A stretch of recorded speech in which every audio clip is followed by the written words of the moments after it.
The construction works that are happening on the M1, this is the Varsity Lakes to Tugun. But today I have some very exciting news for the Gold Coast. It is a big day for the Gold Coast because we know how important it is with the road projects, the infrastructure it delivers, and how important it is to keep people in jobs, long-term secure jobs. So today I'm very pleased to announce that my government is committing funding to the second M1. This has been approved. The funding is part of our economic recovery strategy. It'll mean that stage 1 of the M1 will be able to commence. It is $755 million that we are putting into this. This will mean over 700 Gold Coast jobs, and of course it's from Nerang to Coomera, which is 16 kilometres. This is what the Gold Coast community has been telling me that they want. This is what my government has been working on, and now our money is firmly on the table. We're working very cooperatively with the federal government. We're expecting them to match this. Hopefully they'll be able to do this in their budget, which is coming down shortly. But we have factored in this as part of our economic recovery to make sure that the second M1 becomes a reality. This is fantastic news for the Gold Coast. This will relieve the pressure off the M1.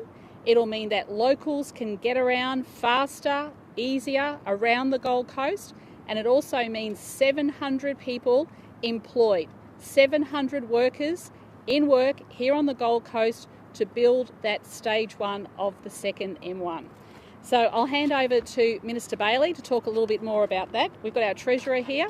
We've got our wonderful Labor candidates from some parts of the Gold Coast that are joining us here as well.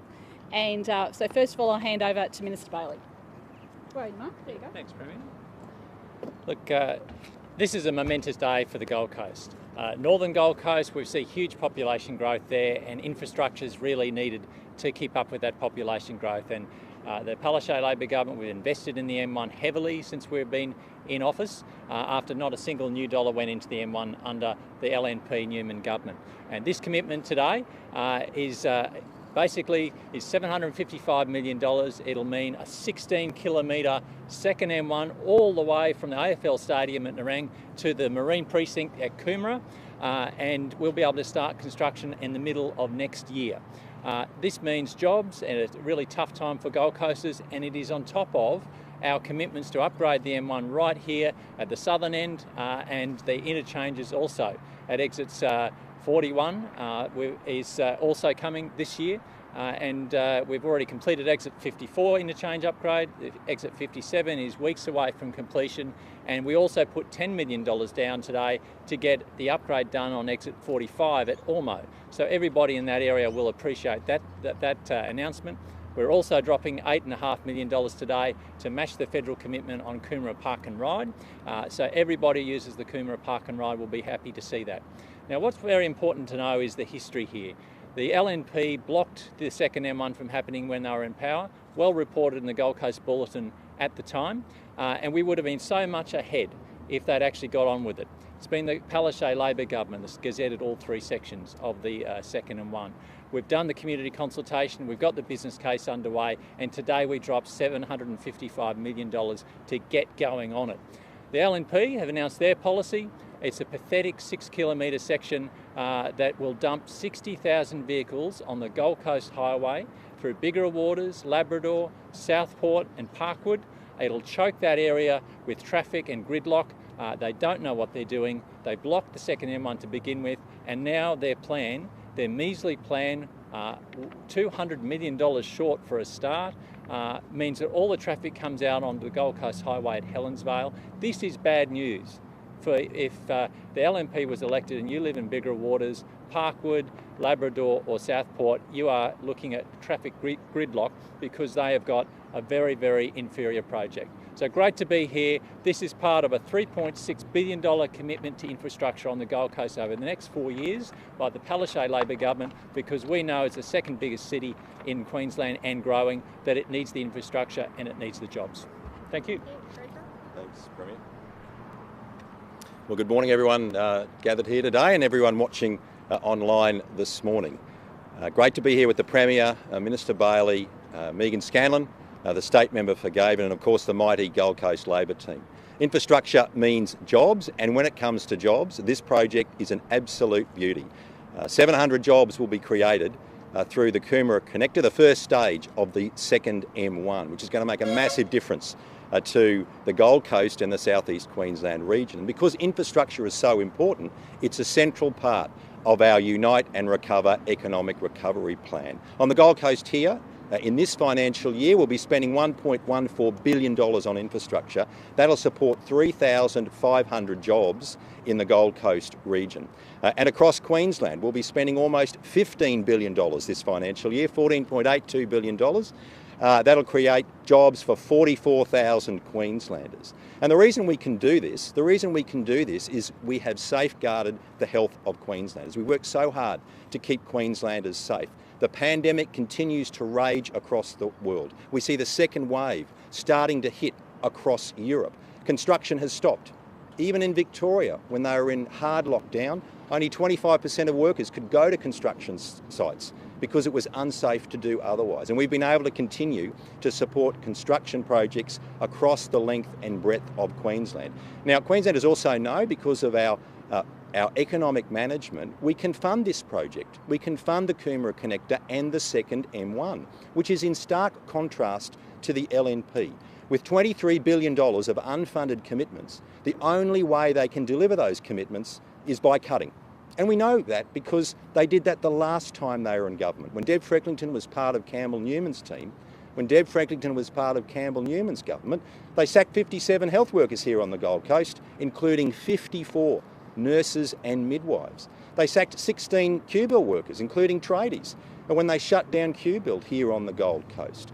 And so since this pandemic started, we've seen a complete lack of judgment by Deb Frecklington and the LNP. Whether it be Deb Frecklington or Michael Hart or John Paul Langbrook, they've demonstrated a complete lack of judgment on safeguarding Queenslanders against COVID, on border controls, and on the strong stance the Premier and the Chief Health Officer, Dr. Jeanette Young, has taken. Now more than ever, Queensland simply can't afford the LNP's lack of judgment. Well, a great day for the Gold Coast. The second M1 will, of course, be a game changer for motorists in this city. It was at the 2017 election that we made a really clear commitment to Gold Coasters, and I've got an article right here from the Gold Coast Bulletin at that time where we said that we would expand the M1 to a minimum of 6 lanes from Brisbane all the way down to Tugun. And in that time, we have not only started, but we've finished 2 of those upgrades, and the next 2 are well underway, as you can see, as we're here today. This Coomera Connector, though, the second M1, really is critical with the population growth we're seeing in the north. And it, of course, starts in my electorate along Broadbeach Nerang Road, where we have Metricon Stadium, the Gold Coast Sports and Leisure Centre, both pieces of infrastructure built and delivered by Labor government.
Safe and sound, of course, everyone will be extremely relieved, especially her friends and family. There's been a police shooting at Russell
And of course, we have announced new plans that in the future we will be targeting the owners of those vehicles in relation to hooning. So we'll be taking some extra strong, tough measures. Just a few clarifying questions regarding the border. Yes. So are the checks in place at the border from New South Wales into Queensland via ACT and South Australia? Yeah, so this was our biggest concern. So, of course, what we have done very clearly is I've had a conversation with the Chief Minister, Andrew Barr, and of course we've had correspondence from the airport, and I'm very confident that authorities are putting in place the necessary checks that need to happen, and we are absolutely satisfied, due to the health advice from the Chief Health Officer, that there is no risk from ACT residents coming into Queensland and Queenslanders going to the ACT. And so the licences will be checked, and what's to stop them?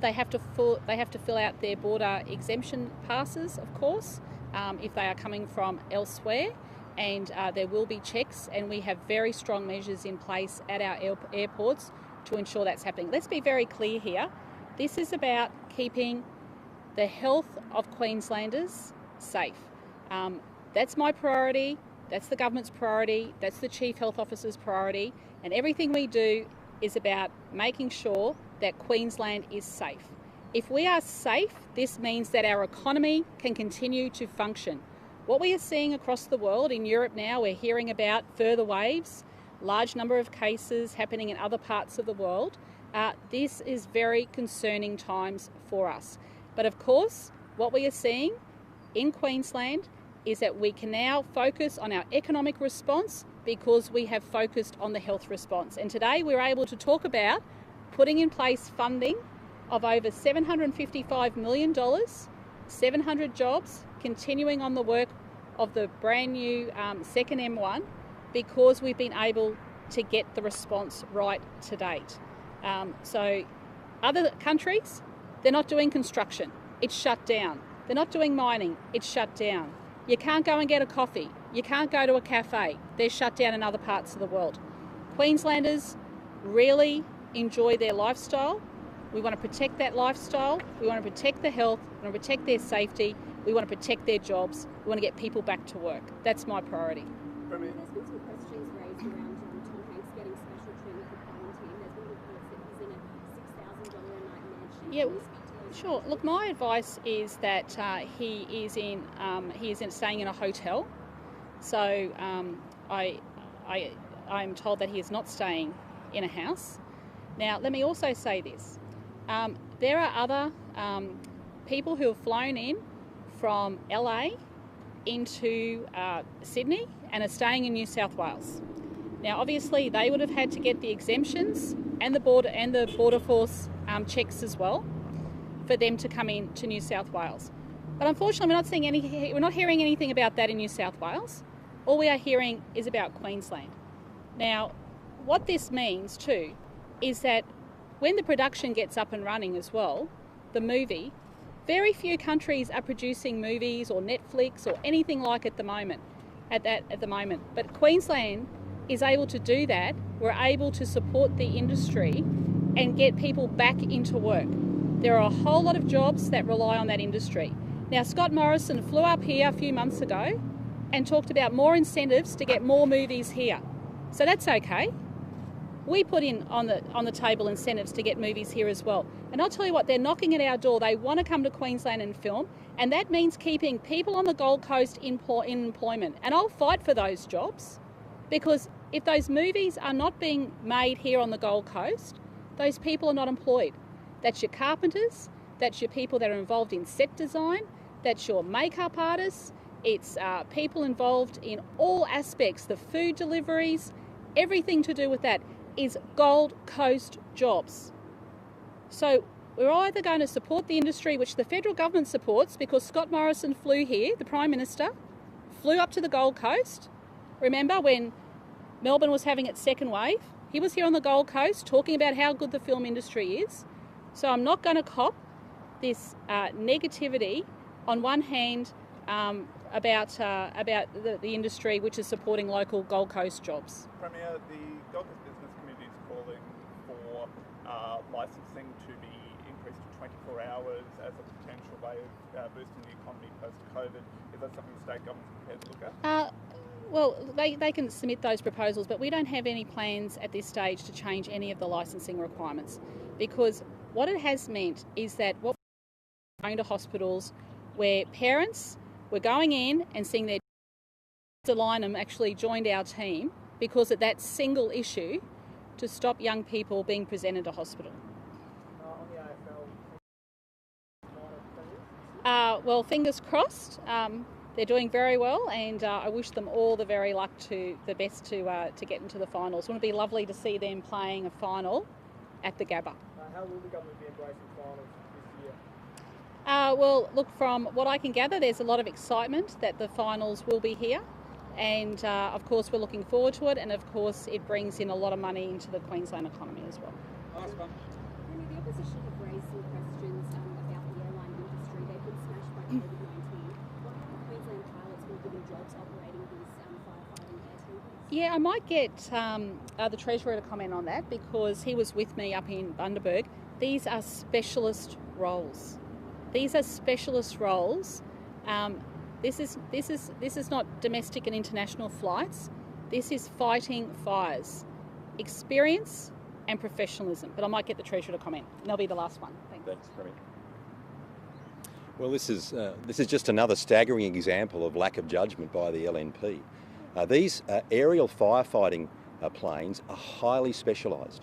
They'll drop 10,000 litres of water in 14 seconds. That's a 10-tonne shift of weight in the aircraft in 14 seconds. You need highly specialised crew to fly these planes. And just last year, or earlier this year I think, very tragically, we saw an aerial firefighter crew die in a terrible crash in New South Wales. This is extremely difficult flying, extremely difficult. And for the LNP to be so thoughtless, I think, and so lacking in judgment about the need for specialised crew just demonstrates again they've got a lack of judgment and can't be trusted with important decisions that need to be made for our state. So this is the first aircraft of our type that Queensland has ever had. We saw the need for it last year. We were getting aerial firefighters up from New South Wales, and they turned around to go back quite properly to help the people of New South Wales. And so we've got our own asset now. We've got our own plane, and that'll protect Queensland as we go into the bushfire season. That's the right thing to do, crewed by the right and properly qualified crew, and that's going to keep Queensland safe.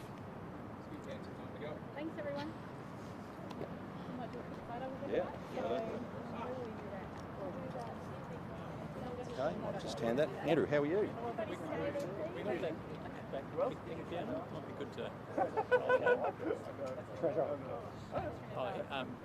David. It's